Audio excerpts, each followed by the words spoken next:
दोस्तों नमस्कार, स्वागत है आपका यूट्यूब चैनल एबी टेक में। आज है 17 फरवरी 2026 और जान लेते हैं आज की महत्वपूर्ण खबरें।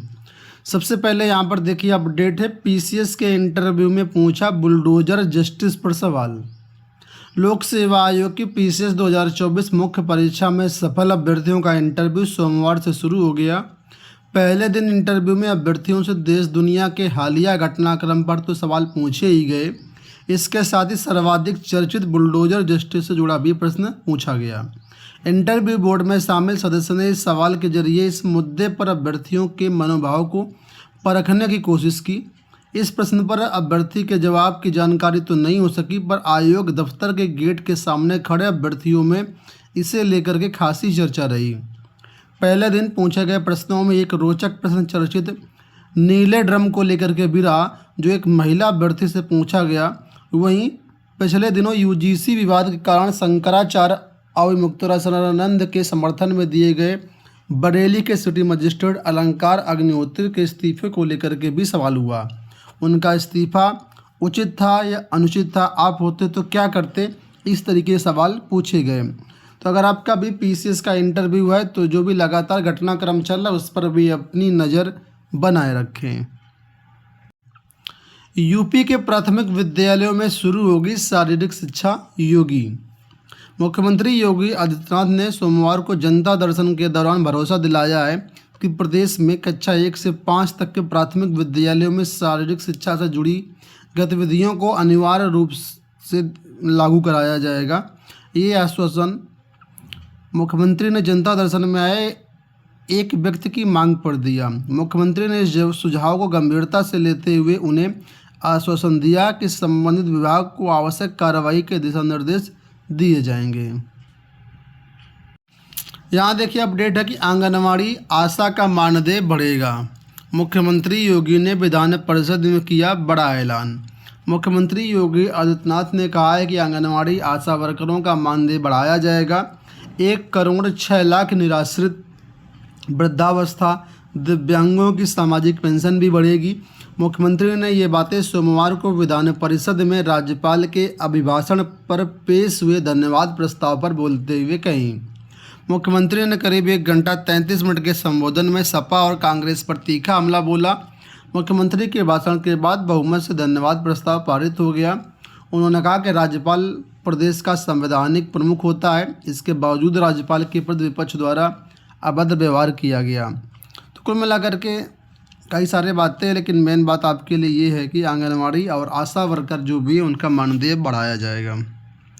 यहाँ देखिए अपडेट है कि टीजीटी पीजीटी असिस्टेंट प्रोफेसर जैसे भर्तियाँ होती हैं, इसमें डोमिसाइल लागू करने की मांग की गई है। स्कूली शिक्षा महानिदेशक को ये पत्र लिखा गया है कल 16 फरवरी की डेट में, और कहा गया है कि सादर अवगत कराना है कि TGT PGT assistant professor estate में दूसरे राज्यों की तरह उत्तर प्रदेश में भी डोमिसाइल लागू किया जाए।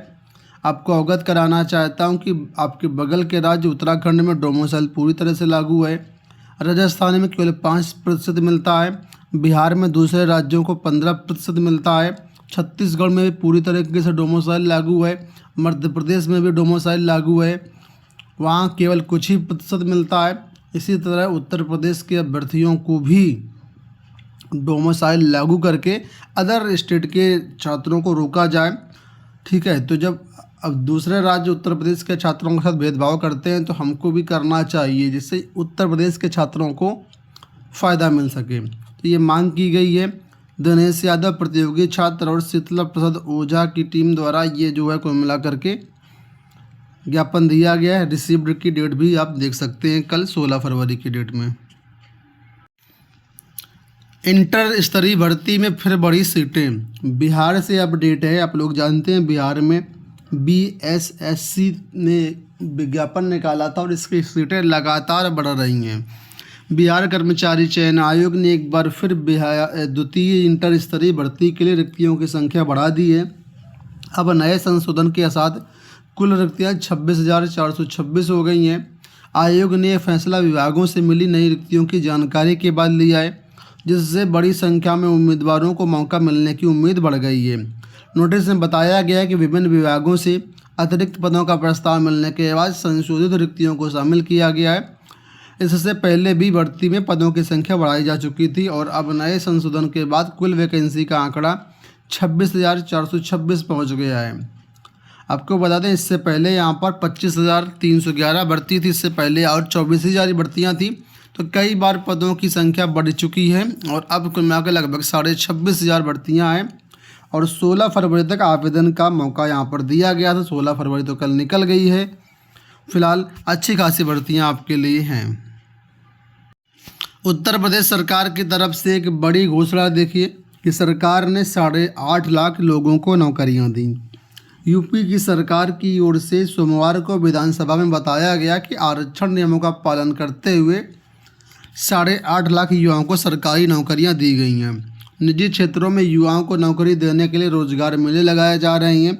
महिलाओं के लिए पिंक रोजगार मेला लगाया जाएगा। श्रम एवं सेवायोजन मंत्री अनिल राजभर ने विपक्षी दलों द्वारा पूछे गए सवाल के जवाब में जानकारी दी। इतनी बड़ी संख्या में नौकरियां दी गई, ये उत्तर प्रदेश सरकार का कहना है और सरकारी नौकरियों में 82% अपने लोगों को मौका दिया गया था। सपा की ओर से ये कहा गया। तो कुल मिलाकर के कितनी सारी नौकरियां भाजपा सरकार ने दी हैं, ये आपके लिए एक महत्वपूर्ण खबर है, आपको जानना चाहिए ताकि आप वोट कर सकें। जो भी अभ्यर्थी इग्नू में प्रवेश लेना चाहते हैं उनके लिए खबर है कि इग्नू के 350 कार्यक्रमों में प्रवेश के लिए 28 तक मौका।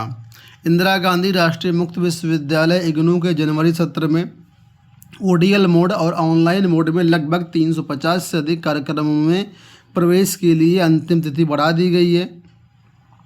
28 फरवरी तक प्रवेश के लिए आप आवेदन कर सकते हैं।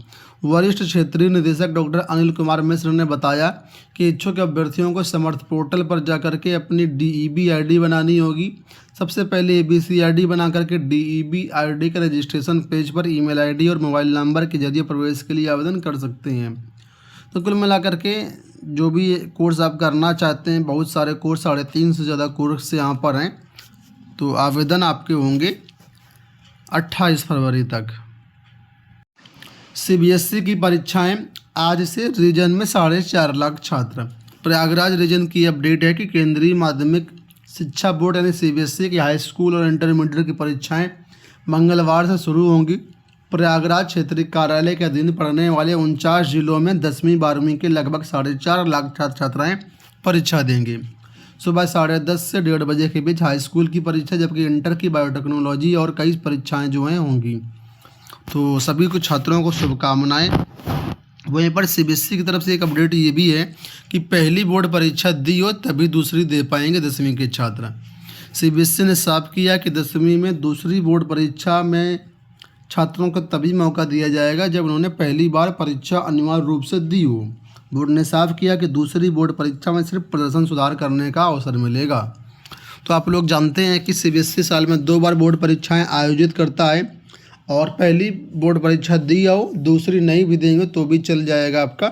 लेकिन ये सुधारात्मक परीक्षा, मान लीजिए पहली बोर्ड परीक्षा में कम नंबर थे, दूसरी बोर्ड परीक्षा में ज़्यादा नंबर लाना चाहते हैं तो आप यहाँ पर दे सकते हैं। तो ये नई चीज़ CBSE ने लागू की है। और अंत में सूचना है कि JEE मेन का परिणाम जारी। JEE मेन का जो परिणाम है वो जारी कर दिया गया। 12 उम्मीदवारों को 100% अंक मिले हैं, जिसमें 3 राजस्थान से हैं। इस पहले चरण में देश भर के 13 लाख से अधिक छात्र छात्राएँ शामिल हुए थे। दोस्तों ये हो गई आज की सारी सूचनाएं। इस वीडियो में इतना ही। धन्यवाद।